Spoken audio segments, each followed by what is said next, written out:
नमस्कार दोस्तों, मैं ब्रजलाल राणा स्वागत करता हूं आपका एक और नई वीडियो में अपने YouTube चैनल पर। दोस्तों, आज मैं आपको सीधे नए टॉपिक पर लेकर चल रहा हूं। पहली बार इस टॉपिक पर वीडियो बना रहा हूं। हमें कभी भी किसी की बैंक लोन के लिए गारंटी नहीं लेनी चाहिए। तो दोस्तों, टॉपिक है कभी भी बैंक गारंटी में आप इन्वॉल्व ना हो। दोस्तों, होता क्या है, आजकल जो है बैंक लोन में कई सारे प्रोडक्ट होते हैं। होम लोन होता है, पर्सनल लोन होता है, बिजनेस लोन होता है। तो ये सारे के सारे लोन, अगर पहले के समय की बात करें तो सभी लोन पर पहले बैंक गारंटी मांगता था। क्यों?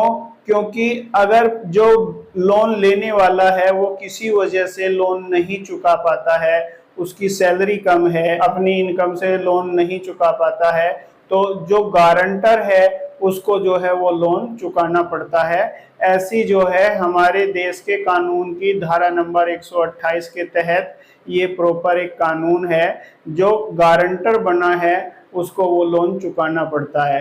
दोस्तों, यहाँ होता क्या है, आज के समय में जैसे होम लोन है, होम लोन में जो है अब गारंटर की जरूरत है खास पड़ती नहीं है, क्योंकि उसमें अगर लोन लेने वाला व्यक्ति लोन नहीं चुका पाता है तो बैंक जो है प्रॉपर्टी से उस लोन के पैसे को रिकवर कर लेती है। लेकिन जैसे पर्सनल लोन है या फिर जो है बिजनेस लोन है, इसमें जो है बैंक गारंटर की जरूरत पड़ती है। और ऐसे केस में जो हमारे जान पहचान वाले होते हैं, कुछ यार दोस्त होते हैं, वो हमसे कई बार बोलते हैं कि भाई ये यहाँ पे साइन कर देना, मैं एक लोन ले रहा हूँ। तो वैसे केस में हम बगैर डॉक्यूमेंट्स पढ़े साइन कर देते हैं। और वो जब बोलते हैं कि मुझे आपका पैन कार्ड और आधार कार्ड भी चाहिए, तो वो भी हम दे देते हैं। लेकिन दोस्तों, ये गलती हमें भूलकर भी नहीं करनी चाहिए, क्योंकि अगर हम ऐसा करते हैं और वो लोन नहीं चुका पाता है तो उस केस में जो है हमें वो लोन चुकाना पड़ता है। और क्योंकि जो पर्सनल लोन है या बिजनेस लोन है, ये पैसा लेने के बाद जिसने भी जो है लोन लिया है, जरूरी नहीं है कि उसका बिजनेस प्रॉपरली ग्रो करेगा या पर्सनल लोन लिया हुआ पैसा वो किसी अच्छी जगह यूज करे। यहाँ से रिकवरी के चांस बहुत कम होते हैं। ऐसे केस में जो गारंटर होता है उसको जो है लोन चुकाना पड़ता है। और इन केस आप वो लोन नहीं चुकाते हो तो उससे फिर आपके सिविल पर भी बैड इम्पैक्ट आता है, आपका सिविल भी जो है डाउन जाता है। दोस्तों, कई बार जो है क्या होता है कि आपका जो सगे संबंधी है, रिलेटिव्स है, वो भी जो है आपको बोलते हैं कि मुझे आपके सिग्नेचर की जरूरत पड़ेगी, मैं एक लोन लेने जा रहा हूँ।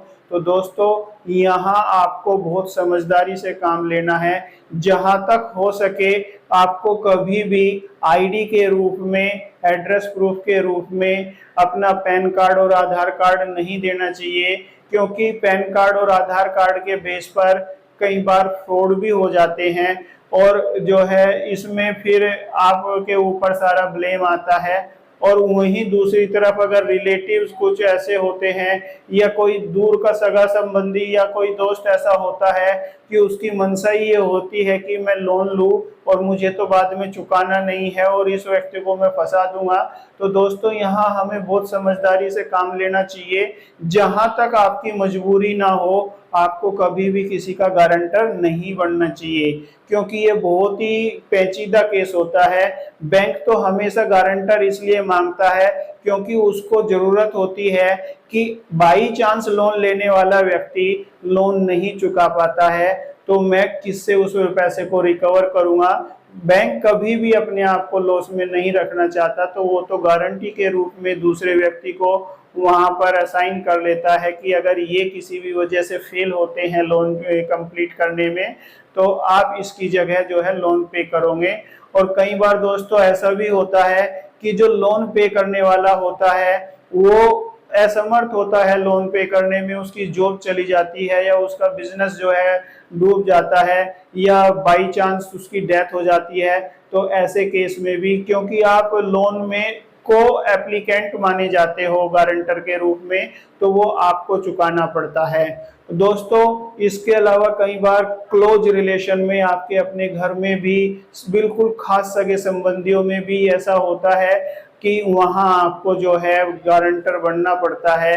तो वहां भी जो है आपको ये ध्यान रखना चाहिए कि जहां तक हो सके आप वहां पर अपने पैन कार्ड, आधार कार्ड या अपनी ITR सबमिट ना करें, और कोशिश ये करें कि जो लोन लिया गया है उसको आपके जो भी सगे संबंधी है वो ही उसको प्रॉपरली पे करे, क्योंकि यहाँ मजबूरी हो जाती है आपकी कई बार अपने सगे संबंधियों के साथ लोन को लेते वक्त उनका गारंटर बनने की। लेकिन दोस्तों कई बार यहाँ भी बहुत बुरी तरीके से आप फंसते हो। देखा गया है भारत में कोविड के टाइम में जब बहुत बुरा हाल पूरे देश का चल रहा था, बहुत सारे लोग कोविड के समय में जो है किस्तें नहीं चुका पाए, वो डिफाल्टर हो गए।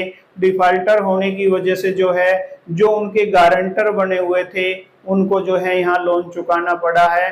तो दोस्तों यहाँ मैं आपको यही सजेशन देना चाहूंगा आज कि आप कभी भी कोई भी डॉक्यूमेंट आपसे साइन कराता है लोन में गारंटर बनने के लिए, तो आप जहां तक हो सके इससे हमेशा बचिए, कभी भी किसी के लोन गारंटर मत बनिए, क्योंकि यहाँ बहुत बार जो है चांसेस होते हैं कि आप इसमें फंस जाते हो, और फंस गए तो आपको जो है वो लोन चुकाना पड़ता है।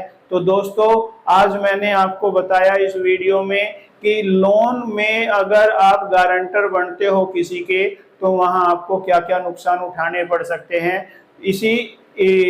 तो दोस्तों इन्हीं शब्दों के साथ मैं आपसे विदा चाहूंगा आज के लिए, और आपसे एक प्रार्थना ये है कि आप मेरी वीडियोज को ज़्यादा से ज़्यादा लाइक कीजिए, कमेंट कीजिए, शेयर कीजिए, और मेरे चैनल को सब्सक्राइब भी कीजिए।